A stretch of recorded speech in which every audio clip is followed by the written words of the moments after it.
Assalamualaikum Ananda Solihah dan Soli. Hari ini kita insya Allah akan belajar mengenai simple present tense.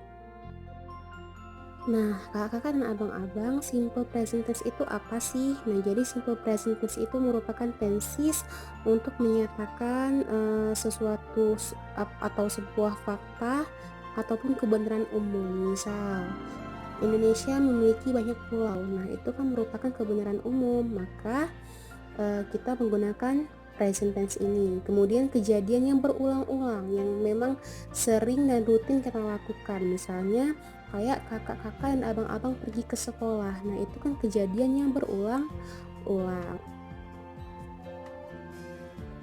Nah, di sini bisa teman-teman lihat untuk subjek yang I, you, we, they, maka kata kerjanya tidak ada penambahan s. Tapi untuk subjek yang he, she, it ada penambahan s di kata kerjanya.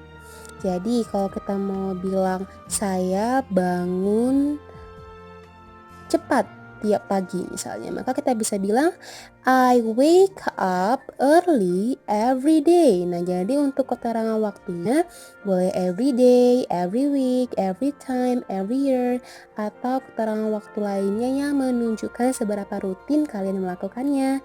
Kemudian kalau subjeknya he, she, it berarti iya, kata kerjanya tambah s. Misal kita mau bilang dia meminum air hangat setiap pagi, maka kita bilang she drinks water every morning. Nah, kalau yang tadi kalimat positif, nah ini adalah kalimat negatif. Kalau untuk kalimat negatif kita harus menambahkan do not atau does not setelah subjeknya sebelum kata kerja. Jadi kalau untuk subjek I, you, we, they kita menggunakan do. Kalau untuk she, he, it kita menggunakan does. Jadi kalau misalnya kita mau bilang saya tidak tahu, berarti kita bilang I do not know.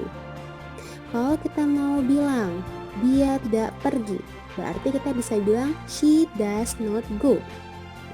Do not sama does not bisa disingkat. Kalau do not jadi don't, does not jadi doesn't. Nah, jadi kalau misalnya kalimat positif tadi kita negatifin jadinya I do not wake up. Nah, keterangannya sama kayak di atas. Terus kalau misalnya subjeknya he, she, it berarti he does not wake up. Dan keterangannya bebas ya, mau pilih pakai yang mana aja. Nah, sini coba kalian perhatikan, wake-nya nggak ada tambahan s kan?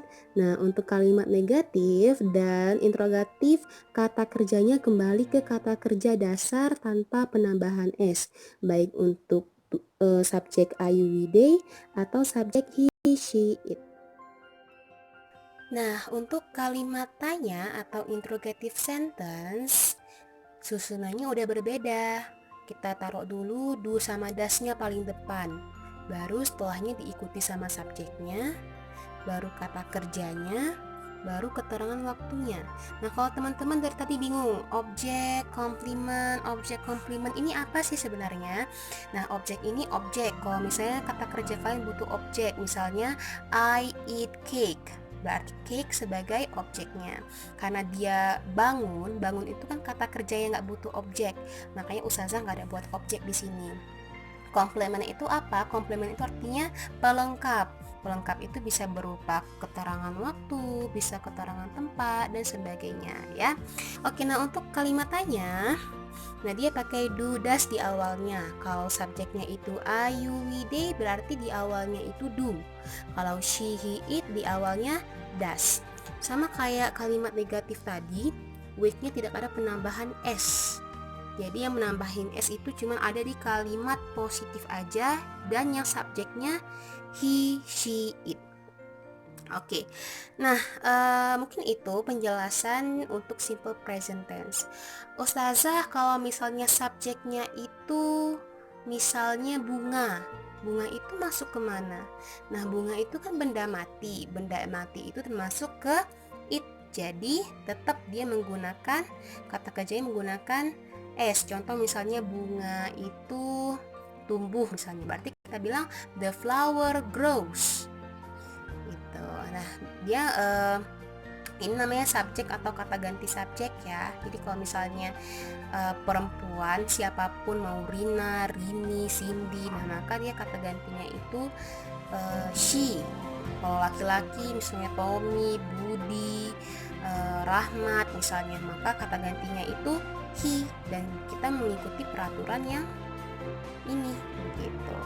Paham ya? Semoga paham semua. See you. Assalamualaikum.